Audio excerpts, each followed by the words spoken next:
Friends, अगर आप भी बोर्ड एग्जाम 2023 की तैयारी कर रहे हो और क्लास 12th में हो तो ये वीडियो आपके लिए बहुत ज़्यादा इंपॉर्टेंट होने वाला है, क्योंकि 500 नंबर का हमारा पेपर होगा और 500 में 500 नंबर पक्के करना।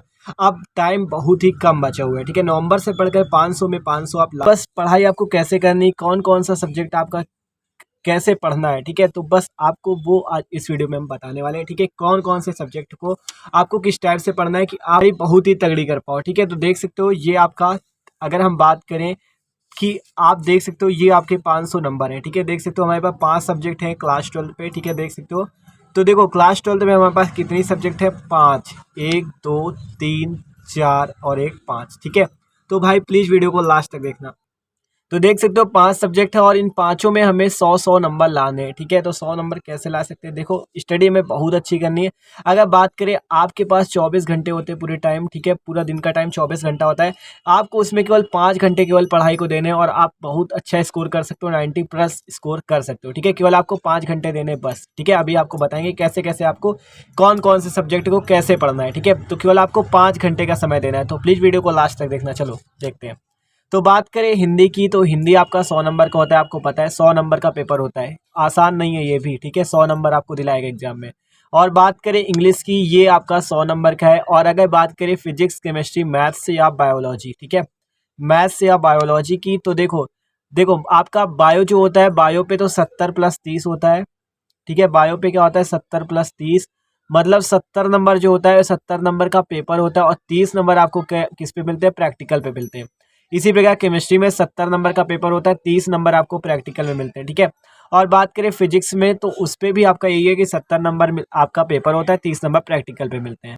तो देख सकते हो, ठीक है। अगर बात करें हम लोग, तो आपके पास पांचों सब्जेक्ट में सबसे ज़्यादा इंपॉर्टेंट कौन लग रहा है आपको, ये हिंदी और इंग्लिश ही, ठीक है, क्योंकि ये 100 नंबर हमें दिलाएगा।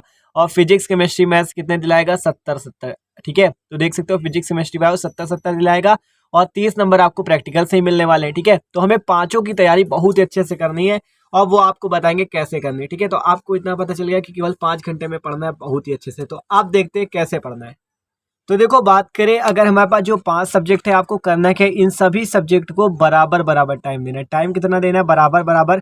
अगर 1 घंटा आप दे रहे हो एक सब्जेक्ट को, तो आपको सभी सब्जेक्ट को 1-1 घंटे का टाइम देना है। सभी सब्जेक्ट को 1-1 घंटे का टाइम देना है। केवल 5 घंटे अच्छे से पढ़ लोगे, मन से पढ़ लोगे, तो आपके भैया नंबर कोई काट नहीं सकता। आप 90+ स्कोर कर सकते हो अभी से, नवंबर से पढ़कर, ठीक है। आपके पास 2-3 महीने जो है बहुत अच्छा टाइम है अभी पढ़ने का, ठीक है। देख सकते हो। तो अगर बात करें हम लोग, जैसे कि आपका अगर बात आती है फिजिक्स की, आपका पहला सब्जेक्ट हम आपको बता रहे हैं फिजिक्स, ठीक है। फिजिक्स की अगर बात करें, जो भौतिक विज्ञान है हमारी, अगर अब तो टाइम हमारे पास कम बचे हुए, अगर हम एक एक चैप्टर को अगर पूरी थ्योरी लेकर पढ़ेंगे तो हम नहीं पूरा, मतलब इतने कम समय में नहीं कर पाएंगे, ठीक है। तो आपको करना क्या है, क्वेश्चन बैंक लेनी। क्वेश्चन बैंक से क्या करना है, या आपको बुक पे भी देख सकते हो कि आपको सबसे पहले इंपॉर्टेंट क्वेश्चन देखने हैं, जो कि क्या हो, पिछले सालों में पूछे जा चुके हो। पिछले सालों में जो पूछे जा चुके हो, ठीक है। पिछले सालों में क्या हो, वो पूछे गए हो, जैसे 2020, 21, 22, इनमें जो क्वेश्चन पूछे गए उनको आपको बहुत ही अच्छे से तैयार करना है, क्योंकि जो पिछले साल क्वेश्चन पूछे जाते हैं उनसे आपके एग्जाम में क्वेश्चन बहुत ही ज़्यादा फंसते हैं, ठीक है। तो ये बात होगी। पहला आपको क्या करना है, जैसे फिजिक्स की बात करें तो आपको उस पर इंपॉर्टेंट क्वेश्चन जो पिछले सालों में पूछे गए उनको बहुत ही अच्छे से तैयार कर लेना है, ठीक है। और बात करें फिर उसके उस चैप्टर के, मान लो कोई भी चैप्टर है, कूलाम का नियम ही वाला मान लो, तो उसके आपको फिर क्या करना है, तो आपको उसके सबसे फिर आपको उसके पूरे फॉर्मूले याद करने हैं। उसके देखो पहले इंपॉर्टेंट क्वेश्चन आपको करना है, इंपॉर्टेंट क्वेश्चन अच्छे से तैयार करना है। फिर क्या करना है, आल फार्मूले। फिर आपको क्या करना है, जब फार्मूले याद हो जाएंगे तो आप न्यूमेरिकल लगा पाओगे, ठीक है, क्योंकि न्यूमेरिकल भी एग्जाम में आते हैं, ठीक है। फिर आप क्या कर पाओगे, न्यूमेरिकल लगा पाओगे, ठीक है। इसी प्रकार आपको एक एक चैप्टर को करना है, ठीक है। एक एक चैप्टर को करना है, तभी आप कर पाओगे। देखो जैसे फिजिक्स की बात हुई, मान लो पहला चैप्टर आपने उठाया, तो उसके आपको चैप्टर पे देखने कौन कौन से ऐसे क्वेश्चन जो पिछले सालों में पूछे गए हैं, आपको उनके इंपॉर्टेंट क्वेश्चन करने हैं। फिर आपको क्या करना है, उस चैप्टर के पूरे फॉर्मूले याद कर लेने हैं। फिर क्या करना है, न्यूमेरिकल की भी प्रैक्टिस करनी है, ठीक है, क्योंकि ये सब कुछ आएगा, आपके क्वेश्चन आएंगे, फॉर्मूले आएंगे, न्यूमेरिकल आएंगे, ठीक है। तो ये बात हो गई फिजिक्स की, ठीक है। तो फिजिक्स आपका कितने नंबर का है, 70 नंबर का, और 30 आपको प्रैक्टिकल पे मिलेंगे, ठीक है। अब बात करें केमिस्ट्री की, रसायन विज्ञान की, तो देखो आपको इस पे भी वही करना है। क्या करना है कि इंपॉर्टेंट क्वेश्चन आपको हर चैप्टर के लगाने हैं, ठीक है। मान लो कोई चैप्टर, ये नहीं कि देखो पहला चैप्टर ऐसे उठाओ, मान लो कोई पहला चैप्टर उठाया, मान लो ठोस अवस्था उठाया आपने, ठीक है, ठोस अवस्था उठाओ, तो आपको उसको करना क्या, पहले उसके इंपॉर्टेंट क्वेश्चन देखो कि कौन कौन से क्वेश्चन पिछले सालों में पूछे गए हैं, क्रिस्टलीय ठोस, अक्रिस्टलीय ठोस में अंतर, ठीक है। इसी टाइप से जो जो क्वेश्चन मतलब फ्रेंकल दोष, साटकी दोष, जो आपके क्वेश्चन पिछले सालों में पूछे गए हो उनको आप पहले देखो, ठीक है। उनको जब देखोगे फिर क्या करना है आपको, इस चैप्टर के फॉर्मूले याद करने हैं, ठीक है। आपने उसके फॉर्मूले याद कर लिए, ठीक है। फिर आपको क्या करना है, उसके न्यूमेरिकल्स की प्रैक्टिस करनी है, ठीक है। न्यूमेरिकल की प्रैक्टिस करनी है। तो ये बात तो आपको ठोस अवस्था की बता रहे हैं। मान लो आपका चैप्टर कोई रिएक्शन वाला है, जैसे एल्कोहल फिनाल ईथर या हेलोएल्केन वाला, तो आपको उसके क्या करने, इंपॉर्टेंट क्वेश्चन देखने हैं, उसकी रिएक्शन देखनी है, ठीक है। जैसे नेम रिएक्शन हो गई, नेम रिएक्शन हो गई, और ऐसे वाली भी रिएक्शन रहती है, ठीक है। क्या होता है, जब कैसे प्राप्त करेंगे, तो उन रिएक्शंस को देखनी जो पिछले सालों में पूछी गई हो, ठीक है। पिछले सालों में जो पूछी गई उनको आपको देखना है, केमिस्ट्री पे देख सकते हो। और न्यूमेरिकल वाला चैप्टर है तो आप उसी टाइप से, इस टाइप से कर सकते हो। और रिएक्शन वाला है तो आपको रिएक्शन अच्छे से करनी है, ठीक है। जैसे आपका ये दो चैप्टर भी इंपॉर्टेंट है, पी ब्लॉक के तत्व और डी ब्लॉक के तत्व, ठीक है। डी एवं एफ ब्लॉक के, ठीक है, डी एंड एफ, ठीक है।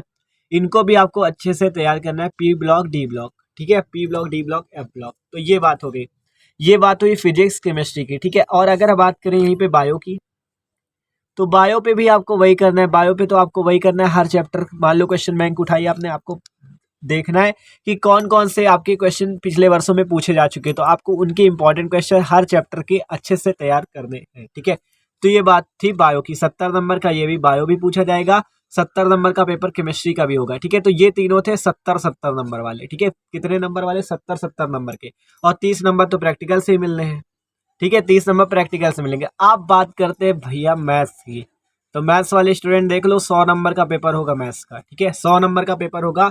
और बात करें कौन सा चैप्टर आपका सबसे ज्यादा आपको नंबर दिलाएगा, तो देखो, देख सकते हो, आपको पता है सबसे ज्यादा आप किसी भी वर्ष का चैप्टर मतलब पेपर उठाकर देखोगे तो आपको उस पर सबसे ज्यादा सवाल किसके मिलेंगे, अवकलन और समाकलन के। किसके मिलेंगे, अवकलन और समाकलन के। तो आपको सबसे पहले अवकलन और समाकलन वाले जितने भी चैप्टर हैं, ठीक है, अवकलन के अनुप्रयोग, समाकलन के अनुप्रयोग, जितने भी चैप्टर हैं, मतलब आपको उनको बहुत ही अच्छे से, उनके कुछ सवाल जो हैं, उनके जो क्वेश्चन हैं, उनको बहुत ही अच्छे से आपको तैयार कर लेना है, ठीक है। क्योंकि ये वाले क्वेश्चन आपके बहुत ही ज्यादा फंसते हैं, ठीक है।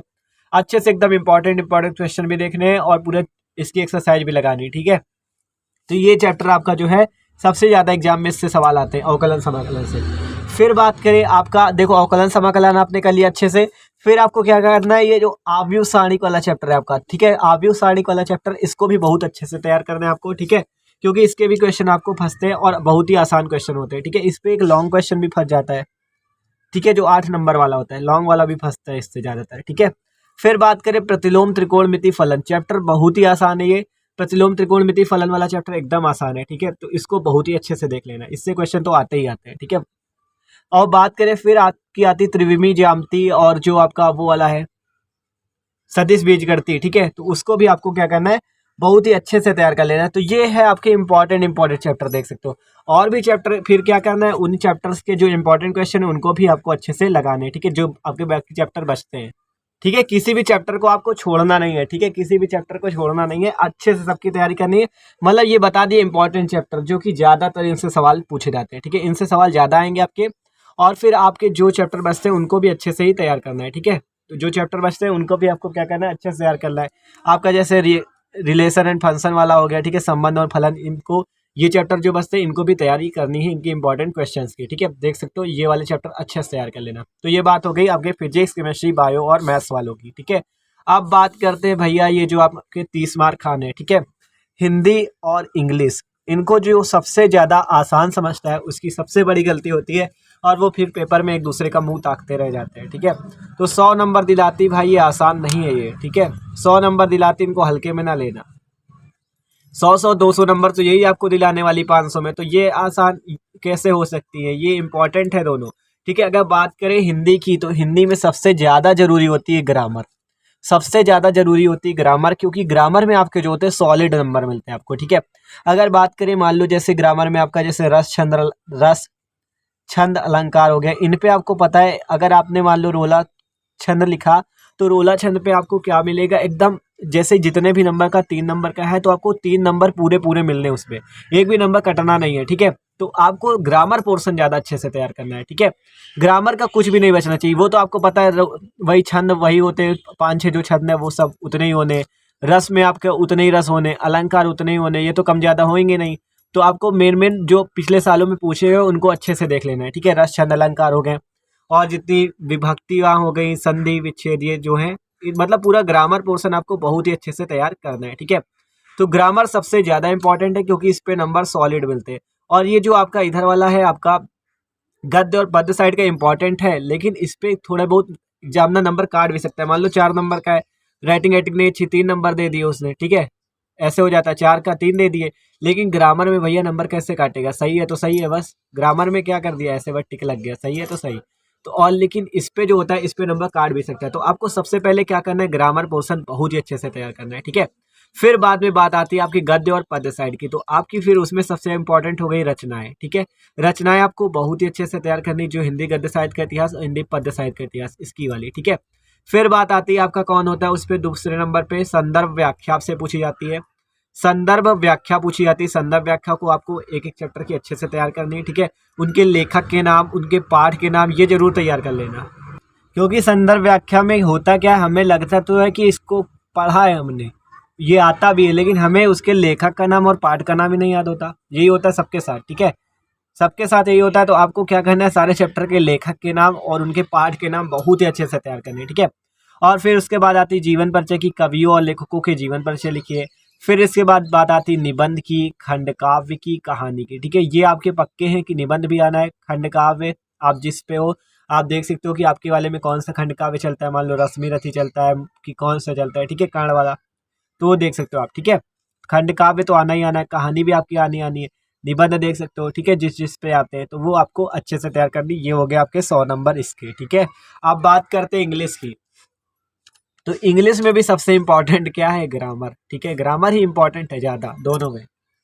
ग्रामर में जैसे इसमें डायरेक्ट इनडायरेक्ट वो वाला जितना पार्ट है आपका, इसका ग्रामर का इंपॉर्टेंट है। ठीक है, जितना आपका सिंटेक्स सिंटेक्स हो गया। ठीक है, तो वो आपको अच्छे से एकदम तैयारी करनी ग्रामर पोर्शन की। ठीक है, आपका सबसे ज़्यादा कितने नंबर का वो आता है आपका, वो ट्रांसलेशन करने को, ट्रांसलेशन जरूर अच्छे से तैयार कर लेना, इसको हल्के में ना लेना ट्रांसलेशन को। ठीक है, ट्रांसलेशन आपका हिंदी पे भी आता है और इंग्लिश पे भी आता है, 10 या 15 नंबर पे पूछा जाता है ये। ठीक है, तो इसको हल्के में ना लेना, इसको बहुत अच्छे से तैयार करना है ट्रांसलेशन को। ठीक है, इसका मतलब ग्रामर पोर्शन का ज़्यादातर जो भी है आपको अच्छे से तैयार करना है। फिर इसी टाइप से इसमें क्या होता है, फिर आपका ऐसे होता है ग्रामर के अलावा। ठीक है, ऐसे होता है, लेटर आता है। ठीक है, और आपका बात करें जो रिफरेंस कॉन्टेक्स्ट एक्सप्लेनेशन। ठीक है, आपका जो संदर्भ व्याख्या जैसे इस पे होती है, वैसे इस पे रेफरेंस कॉन्टेक्स्ट और एक्सप्लेनेशन होता है। ठीक है, तो ये भी मान लो संदर्भ व्याख्या ही है, तो इसको भी आपको अच्छे से तैयार करना है एक एक चैप्टर की। ठीक है, और फिर एक जो आपको एकदम सॉलिड वाले नंबर दिलाता है, क्या होता है वो, सेंट्रल आइडिया। क्या, सेंट्रल आइडिया। ठीक है, सेंट्रल आइडिया को बहुत अच्छे से तैयार कर लेना, जो पोयम के पिछले वर्षों में पूछे गए हों। ठीक है, इसके बाद क्वेश्चन आंसर तो आते ही, तो क्वेश्चन आंसर तो आप पढ़ोगे ही। ठीक है, तो आपको उसी टाइप से करना है, इंपॉर्टेंट क्वेश्चन देखने हैं जो कि पिछले सालों में पूछे गए हों। ठीक है, तो देख सकते हो हिंदी में 100 हो गए, इंग्लिश में 100 हो गए, और ये जो फिजिक्स केमिस्ट्री बायो या मैथ्स में आप जो भी हो। ठीक है, तो इतनी गारंटी ठीक है, 500 नंबर का पेपर होना है और बहुत ही अच्छे से आपको तैयारी करनी है। ठीक है, टॉपर बनने से आपको नहीं रोक सकता कोई, अगर आपने तैयारी अच्छे से की, मतलब जिस टाइप से बताया गया उस टाइप से अगर आप पढ़ाई करते हो। ठीक है, तो देख सकते हो क्लास 12 की ये हो गया आपका कि आपको, और टाइम कितना देना है, केवल 24 घंटे में आपको 5 घंटे का आराम से टाइम लेना है, ज़्यादा स्ट्रेस नहीं लेना कि मतलब एकदम सीरियस हो जाओ। ठीक है, 5 घंटे का अच्छे से टाइम लेना है और बढ़िया से पढ़ाई करनी है। ठीक है, देख सकते हो इसी टाइप से हर सब्जेक्ट को क्या करना है, बराबर बराबर टाइम देना है। 5 से 6 घंटे आप अच्छे से पढ़ सकते हो, 5 से 6 पढ़ लो, ज़्यादा ही सही है। ठीक है, मैथ है को ज़्यादा टाइम दे दो, तो अभी केवल आप 5 का समझो, अच्छे से पढ़ना है। ठीक है, तो देख सकते हो ये हो गया आपका कि क्लास 12 में 500 आप कैसे ला सकते हो। ठीक है, तो भाई वीडियो अच्छा लगा हो तो प्लीज़ यार लाइक भी कर देना। Okay, thanks for watching this video.